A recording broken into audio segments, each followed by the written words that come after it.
Hello everyone, welcome back to our channel runway with code.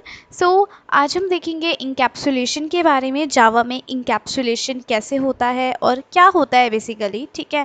But उससे पहले मैं चाहूँगी, अगर आपने ये जो प्लेलिस्ट है इसको एक्सेस नहीं करा है तो प्लीज़ इसे सेव कर लीजिए और यहाँ करके उसे बुकमार्क कर लीजिए, ताकि जस्ट एक क्लिक पे आप अपनी पूरी प्लेलिस्ट को देख सकें, ठीक है। सो हमारे काफ़ी सारे लेक्चर्स हो चुके हैं जावा के अंदर, 20 लेक्चर हो चुके हैं, 21वां लेक्चर है। सो मैं चाहूँगी, अगर आपने प्लीज़ सारे लेक्चर्स सीरीज़ में ना देखे हो तो प्लीज़ देखिए एंड शेयर करिए अगर आपको पसंद आते हैं तो। एंड चलते हैं अपने नेटबीन्स की तरफ और देखते हैं इंकैप्सुलेशन बेसिकली होता क्या है, ठीक है। सो अपने पुराने वाले कोड को जस्ट थोड़ा सा हटा देते हैं, ठीक है। सो बेसिकली क्या होता है encapsulation? Binding of data and member functions, ठीक है। Binding of data and member function together in a single unit is called encapsulation, ठीक है। तो ये जो स्टेटमेंट है कॉमन सी, आपने बहुत लोगों से सुनी होगी, ठीक है। बट बेसिकली होता क्या है, इंकैप्सुलेशन होता क्या है? मतलब हम कैसे डेटा मेंबर्स को और मेंबर फंक्शंस को एक सिंगल यूनिट में कैसे बाइंड कर सकते हैं, है ना।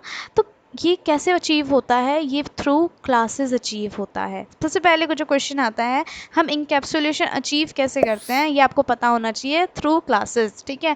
क्लासेस के यूज़ से हम इसको अचीव करते हैं। तो हमने देखा, अपने जो हमारे लेक्चर्स थे हमने यहाँ पे देखा क्लासेस क्या होती हैं, हमने क्लासेस देखी, कंस्ट्रक्टर देखे, स्टैटिक ब्लॉक देखे, स्टैटिक डेटा मेंबर, बहुत चीज़ें देखी हैं अभी तक। बट जब हमने क्लासेस देखी तो हमने यहाँ पे क्या करा, हमने क्लासेस में जब भी हम क्लास बनाते हैं उसके अंदर दो चीज़ें होती हैं।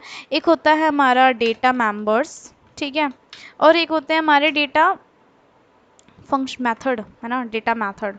एक सेकेंड, डेटा मेंबर्स होते हैं और मेंबर फंक्शन होते हैं, ठीक है। हम मेंबर फंक्शन कह दो या डेटा को रखने वाले जो होते हैं उन्हें कह दो, ठीक है। सो ये हमारे एक क्लास के अंदर यही दो चीज़ें होती हैं, या तो डेटा मेंबर होंगे या मेंबर फंक्शन होंगे या दोनों होंगे, है ना। बट ऐसा तो नहीं होता कि इनके अलावा आप यहाँ पे ऐसे एक स्टेटमेंट लिख दो, लिख देते हैं, ठीक है। सिस्टम देखो, हमें वो भी नहीं दे रहा, पूरा का पूरा आ भी नहीं रहा, बट हम ज़बरदस्ती हम यहाँ पे लिखेंगे। हमें तो लिखना है, हमें एक हेलो वर्ल्ड क्लास के अंदर प्रिंट करवाना है, ठीक है। हम ऐसा करेंगे और देखो एरर तो आ ही रहा है, बट हम ना बेवकूफ़ी करेंगे और हम यहाँ पे ऑब्जेक्ट क्रिएट करके कॉल करेंगे। बट कॉल कैसे करोगे आप? ना तो आपने इसको एक वेरिएबल के अंदर रखा है, ना आपने इसको एक फंक्शन के अंदर रखा है, आप इसे कॉल भी कैसे करोगे? और पहली बात, ये कंपाइल टाइम पे इस फ्लॉप हो जाएगा, ठीक है। आपका आइडिया जो ये है ना बिल्कुल फ्लॉप हो जाएगा। तो ये जो हरकत थी ये बिल्कुल बकवास थी, ठीक है। इसको हटाते नहीं है, सिर्फ एक्स कर लेते हैं, ठीक है। तो ये भी अचीव करने के लिए हमें क्या करना पड़ता है, फंक्शन का उपयोग करना पड़ रहा था, है ना। फंक्शन का इस्तेमाल करना पड़ रहा था, यूज़ करना पड़ रहा था बेसिकली। सो जब भी हमें कोई भी काम करना है क्लास के अंदर, हम फंक्शन बनाएंगे। कोई वैल्यूज़ स्टोर करनी है, वैल्यूज़ को लेना है, देना है, ठीक है, तो हम डेटा मेंबर्स बनाएंगे। तो बिना इन दोनों चीज़ों के तो हम क्लास के अंदर काम कर ही नहीं पाते। और जब ये data member and member function आ गए, एक जगह एक क्लास के अंदर आ गए, तो वो हमारी हो जाती है इंकैप्सुलेशन, ठीक है। हमने डेटा मेंबर को और मेंबर फंक्शन को एक सिंगल यूनिट में कैद कर लिया, दैट इज़ आवर क्लास। जो कि हम एक सिंपल क्लास के ऑब्जेक्ट क्रिएट करके या उनका नेम लिख के, क्लास का नेम लिख के उनको एक्सेस कर पाते हैं, ठीक है। सो ये होता है इंकैप्सुलेशन, ठीक है। इंकैप्सुलेशन को हम डीपली देखते हैं। सो लाइक हमने हमने दो मेंबर्स बनाए, डेटा मेंबर बनाए, लाइक एक हमने बनाया एक इंटीजर ए, एक इंटीजर बी बनाया, ठीक है।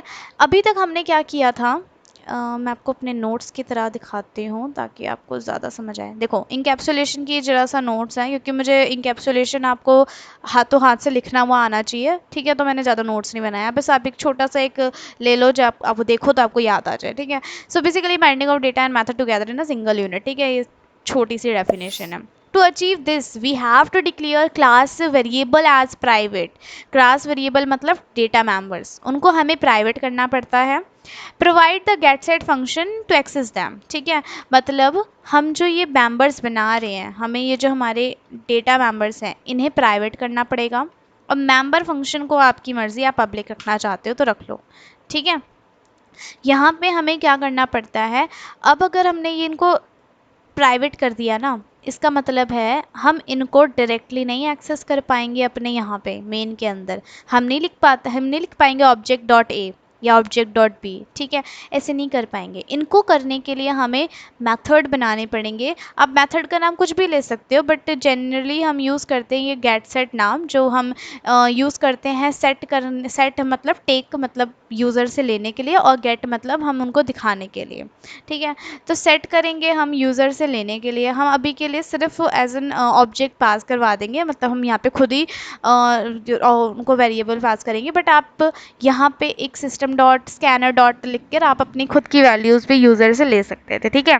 और यहाँ पे भी लिख के उनको पास करवा सकते हो, आपकी मर्ज़ी, सब आपने अभी तक देख लिया होगा, ठीक है।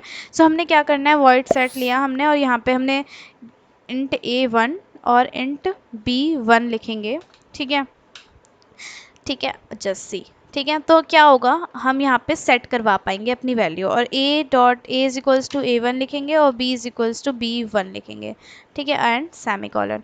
और मैं बताऊँ आपको, आप ऐसे भी कर सकते हो, एक लाइन में भी लिख सकते हो, आपकी मर्ज़ी, ठीक है, ताकि आपका कोड थोड़ा छोटा दिखे, आपकी मर्ज़ी है, ठीक है। बस सेमी कॉलन मत भूलना है, सेमी कॉलन के कॉमा भी लगाओगे तब भी गलत हो जाएगा, सेमी कॉलन ही होता है, ठीक है।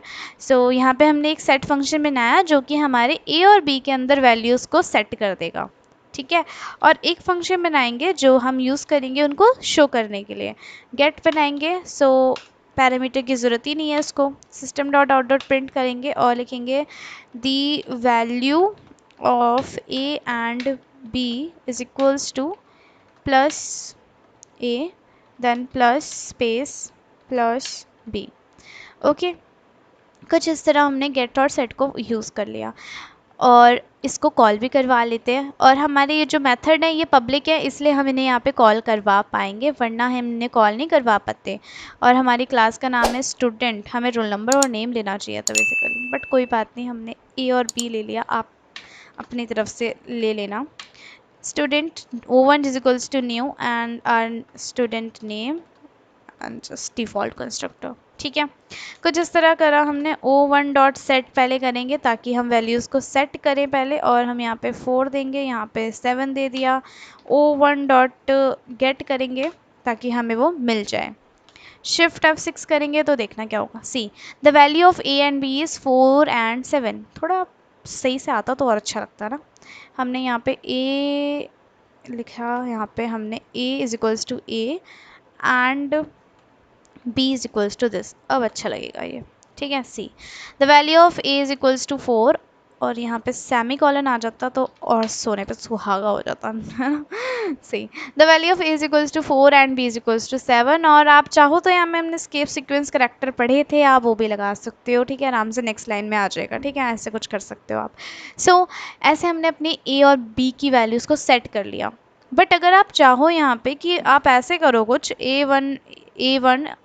O1 जो हमारा ऑब्जेक्ट है डॉट ए जो हमारा वो है, देखो सजेशन भी नहीं आ रहा है, ठीक है, बिना इन्हें पब्लिक प्राइवेट करे अगर आप करते तो आपका सजेशन आता। लाइक मैं अगर यहाँ पे पब्लिक लिख दूँ, ठीक है, अब यहाँ पे आपको सजेस्ट करेगा, ये देखना A1 डॉट नहीं कर रहा, कर A1 डॉट लिखो आप, सी ए आ गया ना, इज इक्वल्स टू आप 67 लिख दो, एंड यहाँ पे A1 dot B is equals to कर दो। बट इससे क्या होता है, इससे क्या हुआ, हमारे जो डेटा मेंबर है वो इंकैप्सुलेट नहीं हुए, हम तो इसको मेन में भी एक्सेस कर पा रहे हैं। कोई बाहर वाली थर्ड पार्टी हमारे डेटा मेंबर को हमारा पासवर्ड समझ लो, अगर यहाँ पे आप एक उप्स यहाँ में हमने इसको कर दिया मेथड, तो हमें प्राइवेट नहीं करने हैं, ठीक है, ताकि हम उन्हीं के वजह से तो एक्सेस कर पाएंगे इनको। अगर मेथड को भी प्राइवेट कर दोगे तो वो तो फिर आप यूज़ ही नहीं कर पाओगे, एक्सेस ही नहीं कर पाओगे।